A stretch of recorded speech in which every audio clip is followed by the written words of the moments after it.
ইমাম মাহদী এবং ঈসা আলাইহিস সালাতু ওয়াস সালাম যখন পৃথিবীতে ন্যায় পরায়ণের শাসন কায়েম করবেন, তখন একটা ডালিম খাবে একটা বংশ একটা গ্রাম, একটা গাভীর দুধ খাবে একটা বংশ একটা গ্রাম। তো আজকে যেই গাভী আছে ওই দিনও সেই গাভী থাকবে, আজকে যে ডালিমের গাছ আছে ওই দিনও ওই ডালিমের গাছই থাকবে। তাহলে আজকে ডালিমের গাছে এক গ্রাম এক বংশ কেন খেতে পারে না? আজকে একটা গাভীর দুধে এক গ্রাম এক বংশ কেন খেতে পারে না? ইবনুল কাইয়িম রাহিমাহুল্লাহ লিখছেন, মানুষের গুনাহের কারণে জমিন থেকে বরকত উঠে যায়, জমিন ফসল উৎপাদন করা কমিয়ে দেয়, ফসলে বরকত থাকে না, ধ্বংস হয়ে যায়, নষ্ট হয়ে যায়, দুর্ভিক্ষ দেখা দেয় মানুষের গুনাহের কারণে, মানুষের পাপের কারণে। মানুষের পাপ এত ভারী হয়ে যায় যে যদি চতুষ্পদ জন্তু না থাকতো, ইল্লাল গানাইম, গরু ছাগল মহিষ মুরগি পশু পাখি যদি না থাকতো, তাহলে আসমান আর কোনোদিন বৃষ্টি বর্ষণ করতো না, জমিন আর কোনোদিন নিজের পেট থেকে খাদ্য উৎপাদন করতো না, ফসল উৎপাদন করতো না। মানুষের গুনাহের বোঝা এত ভারী আর মানুষের গুনাহের পাল্টা প্রতিক্রিয়া এত কঠিন। কিন্তু যেহেতু দুনিয়াতে আল্লাহর চতুষ্পদ জন্তু আছে, ওদের তো খাবারের ব্যবস্থা করতে হবে, তাই আল্লাহ দয়াবান হয়ে আসমান থেকে বৃষ্টি বর্ষণ হয় আর জমিন থেকে খাদ্য উৎপাদন হয় তাদের ওপর দয়া করে। কিন্তু মানুষের গুনাহের পাল্টা প্রতিক্রিয়া এত ভয়ঙ্কর। তো মাহদী আর ঈসা আলাইহিস সালাতু ওয়াস সালামের যুগে গুনাহ কমে যাবে, ন্যায় পরায়ণতায় আসমান জমিন পরিপূর্ণ হয়ে যাবে। যখন ন্যায় পরায়ণতায় আসমান জমিন পরিপূর্ণ হয়ে যাবে, তো লাফাতাহাত বারাকাতুস সামাই ওয়াল আরজ, আসমান জমিনের বরকতের সকল দরজা আল্লাহ খুলে দিবেন। আল্লাহু আকবার। এই হামদ সানার মধ্যে তারপরে কি আছে? আউযু বিল্লাহি মিন শুরুরি আনফুসিনা ওয়া মিন সাইয়্যাতি আমালিনা মান ইয়াহদিহিল্লাহু ফালা মুদিল্লা লাহ। আল্লাহ সুবহানাহু তাআলা যাকে হেদায়েত দিতে চান তাকে কেউ পথ ভ্রষ্ট করতে পারে না, আর আল্লাহ সুবহানাহু তাআলা যাকে হেদায়েত দিতে চান না তাকে কেউ হেদায়েত দিতে পারে না। এই জন্য বলা হয় হেদায়েতের মালিক কে? আল্লাহ। তাহলে এখন আপনি বলবেন, তাহলে আমি যে গুনাহ করছি এই গুনাহের জন্য তো আমি দায়ী নই, আল্লাহ দায়ী। হ্যাঁ, নাউজুবিল্লাহ। দেখেন, এই জায়গায় তাকদীরের একটা ছোট্ট মাসালা বলে হামদ সানার বাকি অংশ শেষ করব। আল্লাহ সুবহানাহু তাআলার ইচ্ছা দুই ভাগে বিভক্ত। আল্লাহ সুবহানাহু তাআলার পৃথিবী পরিচালনাগত ইচ্ছা আর আল্লাহ সুবহানাহু তাআলার শারঈ ইচ্ছা। আল্লাহ সুবহানাহু তাআলা জিন কার সৃষ্টি? জোরে কথা বলতে হবে, কার সৃষ্টি? ইবলিস কার সৃষ্টি? আল্লাহর কি এমন ঠেকা পড়েছে যে ইবলিসকে জাহান্নামে দিতে হবে? ইবলিসের সাথে আল্লাহর অতীত কোনো শত্রুতা আছে? কোনো শত্রুতা নেই। ফেরাউন কার সৃষ্টি? ফেরাউন কার বান্দা? আল্লাহর বান্দা, আল্লাহর সৃষ্টি। ফেরাউনের সাথে আল্লাহর কি অতীত কোনো শত্রুতা আছে যে ফেরাউনকে জাহান্নামে দিতে হবে? নাই। তাহলে আল্লাহ শারআন, শারঈগতভাবে, নীতিগতভাবে, শারআনের যদি বাংলা অনুবাদ করি তাহলে নীতিগতভাবে আল্লাহ সুবহানাহু ওয়া তাআলা শারআন, নীতিগতভাবে আইনগতভাবে তার প্রত্যেক সৃষ্টিজীবের কল্যাণ চান। আল্লাহ চান যে ইবলিস ইসলাম গ্রহণ করে আদমকে সিজদা করে জান্নাতে যাক, এটা আল্লাহর শারআন, নীতিগত চাওয়া। আল্লাহ চান যে ফেরাউন হেদায়েত প্রাপ্ত হোক, আল্লাহর প্রতি ঈমান আনয়ন করুক, তারপরে ফেরাউন আল্লাহর প্রতি ঈমান আনয়ন করে জান্নাতে যাক, এটা কার চাওয়া? আল্লাহর চাওয়া। এই জন্যই তো আল্লাহ সুবহানাহু ওয়া তাআলা নবী রাসূল পাঠিয়েছেন। কিন্তু ইবলিস যখন সিজদা করলো না, তখন আল্লাহ কি ইবলিসকে জোর করে সিজদা করাতে পারতেন না? জিবরাইলকে বলতে, জিবরিল ইবলিসের মাথা ধর, মাথা ধরে সিজদা করা, পারতেন না? পারতেন না। আলা কুল্লি শাইইন কাদির, সবকিছুর উপর ক্ষমতাবান, ফাআলুল লিমা ইউরিদ, যা ইচ্ছা তাই করতে পারেন। ইবলিস কেন? ইবলিসের বাপও সিজদা করতে বাধ্য আল্লাহ সুবহানাহু ওয়া তাআলা যদি চান। তো আল্লাহ সুবহানাহু ওয়া তাআলা শারআন, নীতিগতভাবে চান ইবলিস হেদায়েত প্রাপ্ত হোক, কিন্তু ইবলিস যখন সিজদা করেনি তখন আল্লাহ জোর করে ইবলিসকে সিজদা করায়নি। তো ইবলিসের বাপের ক্ষমতা ছিল সিজদা না করে টিকে থাকা। আল্লাহ যদি অনুমতি না দেয়, আল্লাহ যদি পারমিশন না দেয়, তো আল্লাহ সুবহানাহু ওয়া তাআলা তাকে জোর করে সিজদা করাননি, তাকে ধ্বংস করেননি, তাকে টিকিয়ে রেখেছেন। এটা ইবলিসের বাপের ক্ষমতা নাই, এটা আল্লাহ সুবহানাহু ওয়া তাআলা তাকে ছাড় দিয়েছে, তাই এটাও আল্লাহর একটা ইচ্ছা। তো তেমনি ভাবে আল্লাহ সুবহানাহু ওয়া তাআলা চান যে আপনি হেদায়েত প্রাপ্ত হয়ে 5 ওয়াক্ত সালাত আদায় করেন, গান বাজনা না শোনেন, টিভি সিনেমা অশ্লীল দৃশ্য না দেখেন, এটা আল্লাহর চাওয়া। এই চাওয়ার জন্য আল্লাহ কোরআন পাঠিয়েছে, এই চাওয়ার জন্য আল্লাহ নবী পাঠিয়েছে, এই চাওয়ার জন্য আল্লাহ আজকে প্রোগ্রামের আয়োজন করেছে, এই চাওয়ার জন্য আল্লাহ বক্তব্যের ব্যবস্থা করে দিয়েছে, জুমার খুতবা করে দিয়েছে, মসজিদ করে দিয়েছে। এত কিছু করে দেওয়ার পরও যখন আপনি গান শোনেন, আপনার কান কি বধির হয়ে যায়? কি কথা বলেন না যে কান বধির হয়? কিন্তু আল্লাহ চাইলে বধির করতে পারেন না? পারেন না? তোকে গান শুনতে দিব না, কেমনে শুনিস দেখি? পারেন বধির করতে। আপনি যখন অশ্লীল দৃশ্য দেখেন, আপনার চোখ কি অন্ধ হয়? হয় না। আল্লাহ চাইলে অন্ধ করতে পারে না? পারে না? পারেন। তাহলে আল্লাহ শারআন চাচ্ছেন আপনি না দেখেন, কিন্তু যখন আপনি দেখছেন তখন আল্লাহ বাধাও দেয় না। তো ওই যে আল্লাহ বাধা দিচ্ছেন না, এটাও আল্লাহ সুবহানাহু ওয়া তাআলার একটা ইচ্ছা, একটা পারমিশন, একটা ছাড়। না হলে আপনার বাপের ক্ষমতা ছিল না যে আপনি দেখেন। ওই চোখও আল্লাহর দেওয়া, ওই কানও আল্লাহর দেওয়া। বুঝাতে পারিনি মনে হয়? তাহলে মানুষ যে গুনাহ করে, এই গুনাহ মানুষ স্বেচ্ছায় করে, কিন্তু স্বেচ্ছায় করার মধ্যেও আল্লাহর ছাড় থাকে, আল্লাহর দেওয়া ক্ষমতা থাকে, আল্লাহর দেওয়া পাওয়ার থাকে, আল্লাহর দেওয়া সকল কিছু ব্যবহার করে মানুষ গুনাহ করে, আল্লাহ বাধা দেন না। কিন্তু আল্লাহ ওটা চানো না যে মানুষ গুনাহ করে, আল্লাহ শারআন চান যে মানুষ হেদায়েত প্রাপ্ত হোক। তো এটাই হচ্ছে আল্লাহ সুবহানাহু ওয়া তাআলার মানুষকে হেদায়েতে নিয়ে আসার যে অনুবাদটা করলাম, সেটার উপরে যে প্রশ্ন উত্থাপন হতে পারে সেটার সংক্ষিপ্ত ব্যাখ্যা। ওয়া নাশহাদু আল্লা ইলাহা ইল্লাল্লাহ, আর আমরা সাক্ষ্য দিচ্ছি আল্লাহ ব্যতীত সত্যিকার কোনো মাবুদ নেই। ওয়া নাশহাদু আন্না মুহাম্মাদান আবদুহু ওয়া রাসূলুহু, আর আমরা সাক্ষ্য দিচ্ছি মুহাম্মদ সাল্লাল্লাহু আলাইহি ওয়াসাল্লাম আল্লাহর বান্দা এবং তার রাসূল। তো প্রথম সাক্ষ্য দিলাম যে আল্লাহ ব্যতীত ইবাদতের যোগ্য কেউ নাই। ইলাহ মানে কিসের যোগ্য? ইলাহ মানে কিসের যোগ্য? ইবাদতের যোগ্য। ইলাহ মানে ইবাদতের যোগ্য। লা ইলাহা ইল্লাল্লাহ, আল্লাহ ব্যতীত ইবাদতের যোগ্য, কারো কাছে হাত তুলে দোয়া করতে হবে, এই চাওয়ার যোগ্য, কারো সামনে সিজদা করতে হবে, এই সিজদা পাওয়ার যোগ্য, বিপদে পড়ে কাউকে ডাকতে হবে, এই ডাক পাওয়ার একমাত্র শুধুই শুধু অনলি অন কে হক রাখে? আপনি যদি আপনার সারা জীবনে একটা সিজদা দিতে চান, ওই একটা সিজদার পরিপূর্ণ হক কে রাখে? আল্লাহ সুবহানাহু ওয়া তাআলা। এটাই হচ্ছে উলুহিয়ত। উলুহিয়তে আল্লাহ সুবহানাহু ওয়া তাআলার একত্ববাদ। আমরা যারা ক্ষমতার নেশায় থাকি, তারা ক্ষমতার দখল করতে গিয়ে আল্লাহর উলুহিয়তে কম্প্রোমাইজ করেছে। আল্লাহর 100% একত্ববাদে ছাড় দিয়েছি। আর এটা আমাদেরকে পশ্চিমারা বুঝিয়েছে যে তোমাদের যে মূল্যবোধ আছে, ওই মূল্যবোধে ছাড় দিয়ে তোমরা ক্ষমতায় যাও, ক্ষমতায় গেলে ধীরে ধীরে সব ঠিক করে নিবে। এটা একটা হাতের মোয়ার মতো, একটা মরুভূমিতে দেখা ওই যে চিকচিক পানির মতো দেখায়, কাছে গেলে বালু, এরকম মরিচিকার মতো।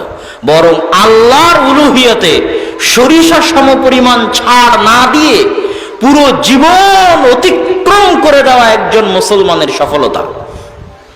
বুঝাতে পারি? একজন মুসলমানের সফলতা হচ্ছে আল্লাহর উলুহিয়তে সরিষা সমপরিমাণ ছাড় না দিয়ে দুনিয়া থেকে চলে যাওয়া। তাতে ক্ষমতা আসুক আর যাক, তাতে আমার যায় আসে না। তাতে টাকা থাকুক আর টাকা যাক, তাতে আমার যায় আসে না। তাতে মানুষে ভালো বলুক আর মানুষে মন্দ বলুক, তাতে আমার যায় আসে না। কিন্তু আমি নো কম্প্রোমাইজ। আল্লাহর উলুহিয়তে কোনো কম্প্রোমাইজ হবে না। আল্লাহ সুবহানাহু ওয়া তাআলার একত্ববাদ, যে তিনি নাম হিসেবে একক, গুণ হিসেবে একক, কর্ম হিসেবে একক, ইবাদত পাওয়ার যোগ্য হিসেবে একক, রব হিসেবে একক, এগুলো সকল ক্ষেত্রে তিনি হচ্ছেন একক এবং অদ্বিতীয়। আল্লাহ সুবহানাহু ওয়া তাআলার এই একত্ব, এই অদ্বিতীয়ত্বে সরিষা সমপরিমাণ ছাড় না দিয়ে দুনিয়া থেকে বিদায় নেওয়া একজন মুসলমানের জীবনের সবচেয়ে বড় সফলতা। সফলতা আল্লাহর উলুহিয়াতে কম্প্রোমাইজ করে কোনো একটা বড় কিছু করে দেওয়ার নাম সফলতা নয়। ওয়া নাশহাদু আন্না মুহাম্মাদান আবদুহু ওয়া রাসূলুহু, আর সাক্ষ্য দিচ্ছি মুহাম্মদ আল্লাহর বান্দা। মুহাম্মদ সাল্লাল্লাহু আলাইহি সাল্লামের কত গুণ আছে, অসংখ্য অগণিত গুণ আছে। আল্লাহ খালি একটা গুণ চয়েস করলেন, সেটা হচ্ছে তার বান্দা। আল্লাহ সুবহানাহু ওয়া তাআলা যখন কোরআন মাজিদে বলেছে সুবহানাল্লাযী আসরা বিআবদিহি লাইলাম মিনাল মাসজিদিল হারামি ইলাল মাসজিদিল আকসা, যে ওই আল্লাহর পবিত্রতা বর্ণনা করছি যিনি তার বান্দাকে, আরো শত শত গুণ আছে, সব গুণ বাদ দিয়ে আল্লাহ তার রাসূলের জন্য একটা গুণ উল্লেখ করেছে। সেই গুণটা কি বলেন তো? আল্লাহর দাস, আল্লাহর গোলাম, আল্লাহর বান্দা। কি জন্য? এর চাইতে বড় মর্যাদা কর, এর চাইতে করো সম্মান কর, এর চাইতে উত্তম, এর চাইতে সুন্দর আর কোনো পরিচয় পৃথিবীর সর্বশ্রেষ্ঠ মানুষের জন্য হতে পারে না, যে সে কার বান্দা? আল্লাহর বান্দা। যে আল্লাহর বান্দা হওয়ায় যত পরিপূর্ণ, আল্লাহর দাসত্বে যত বেশি, আল্লাহর দাসত্বে যত কামালিয়াত, যত পরিপূর্ণতা আছে, ও তত সর্বশ্রেষ্ঠ, তত ক্ষমতাশালী, তত পাওয়ারফুল, তত আত্মমর্যাদা সম্পূর্ণ, আর তত তার আত্মমর্যাদা, তত তার ক্ষমতা, তত তার স্বাধীনতা। যে যত বেশি আল্লাহর বান্দা সে তত বেশি স্বাধীন, যে যত বেশি আল্লাহর বান্দা ও তত বেশি আত্মমর্যাদা সম্পন্ন, যে যত বেশি আল্লাহর বান্দা ও অত বেশি ক্ষমতাশালী, অত বেশি পাওয়ারফুল। তো মুহাম্মদ সাল্লাল্লাহু আলাইহি ওয়াসাল্লাম ছিলেন পৃথিবীতে সবচেয়ে বেশি কামালিয়াতের দিক থেকে, আল্লাহর বান্দেগী, আল্লাহর দাসত্বের কামালিয়াতের দিক থেকে সবচেয়ে বড় দাস, সবচেয়ে পরিপূর্ণ দাসত্ব যিনি করেছেন আল্লাহ সুবহানাহু ওয়া তাআলা, তিনি মুহাম্মদ সাল্লাল্লাহু আলাইহি ওয়াসাল্লাম। আর আল্লাহর এই পরিপূর্ণ দাসত্বের কারণে তিনি পৃথিবীর সবচেয়ে পাওয়ারফুল। এই জন্য আল্লাহ ব্যতীত পৃথিবীর কোনো ক্ষমতার তাকে পরোয়া করা লাগতো না। যে আল্লাহর একটু হলো কম বান্দা, ও দেখবেন একটু হলো ক্ষমতার পরোয়া করবে। আরে চেয়ারম্যান সাহেব যেন কি বলে, মেম্বার সাহেব যে কি বলে, গ্রামের মানুষ যে কি বলে, সমাজের মানুষ যে কি বলে, ও হচ্ছে ডারপোক, ভীতু, কাপুরুষ, পরাধীন, গোলাম, মানুষের গোলাম, ক্ষমতার গোলাম, নারীর গোলাম, টাকার গোলাম, সম্মানের গোলাম, ভীতু, কাপুরুষ, পরাধীন।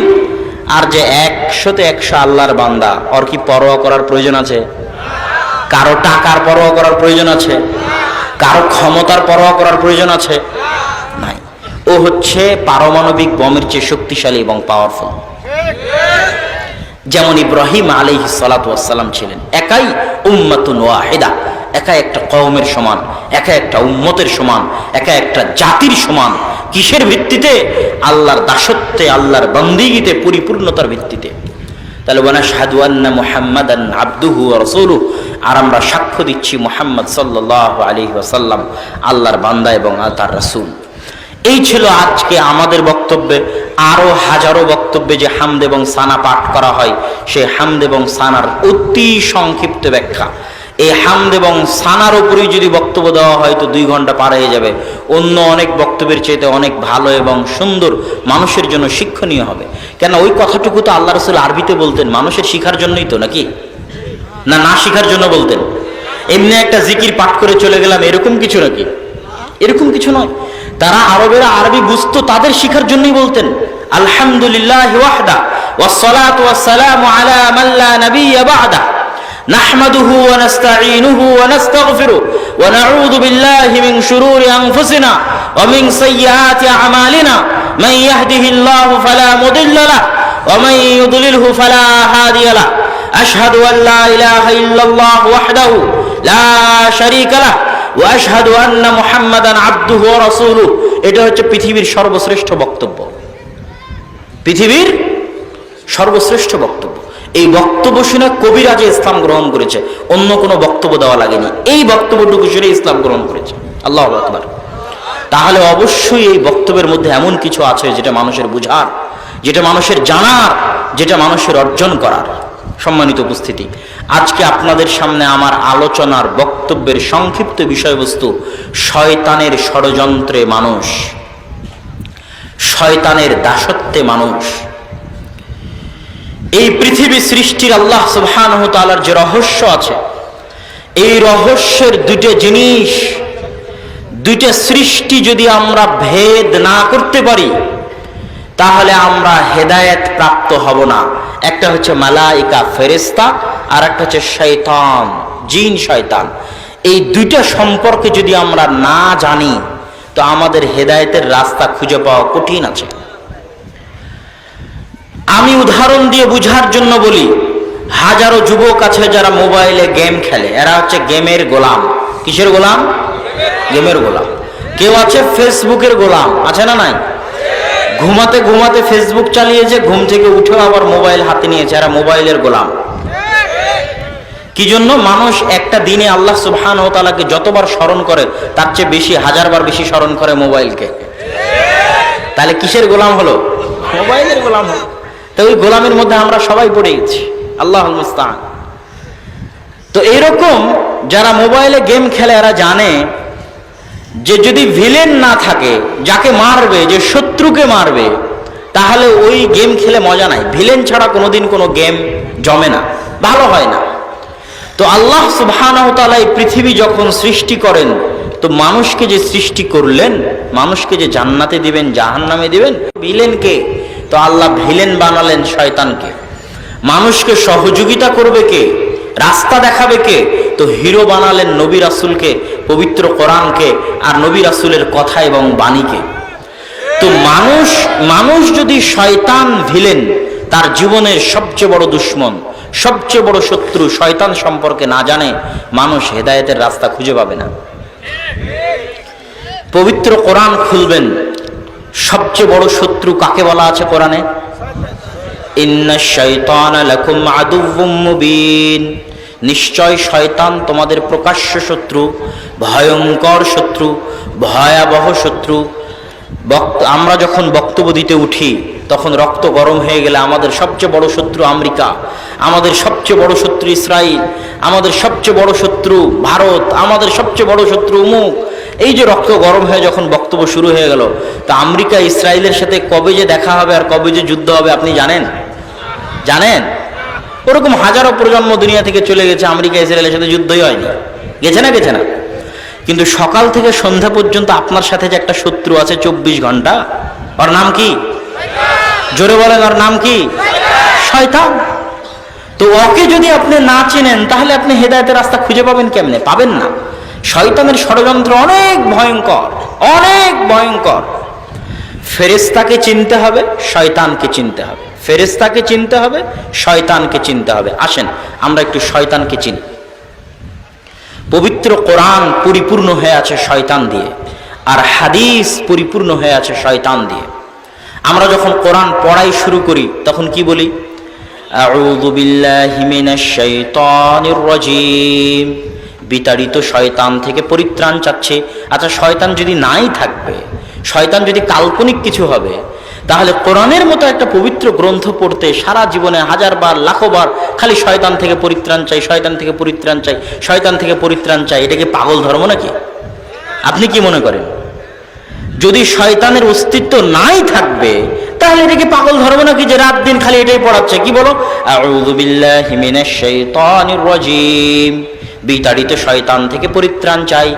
তো শয়তান তো অবশ্যই এমন ভয়ঙ্কর কিছু, এমন ভয়াবহ কিছু, এমন ভয়ানক কিছু, আপনার কল্পনার চাইতে, আপনার চিন্তার চাইতে, আপনার ভাবনার চাইতে ভয়ঙ্কর এবং ভয়ানক কিছু।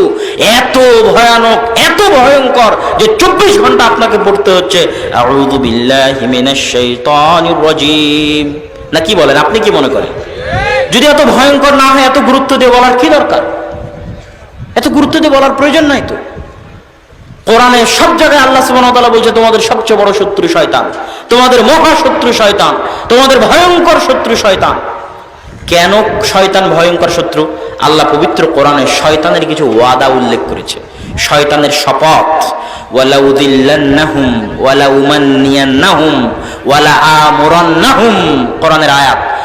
শয়তানে শপথ করছে যে অবশ্যই আমি মানুষকে পথ ভ্রষ্ট করবই করব। ওয়ালা উযিল্লান্নাহুম, অবশ্যই আমি মানুষকে পথ ভ্রষ্ট করেই ছাড়ব।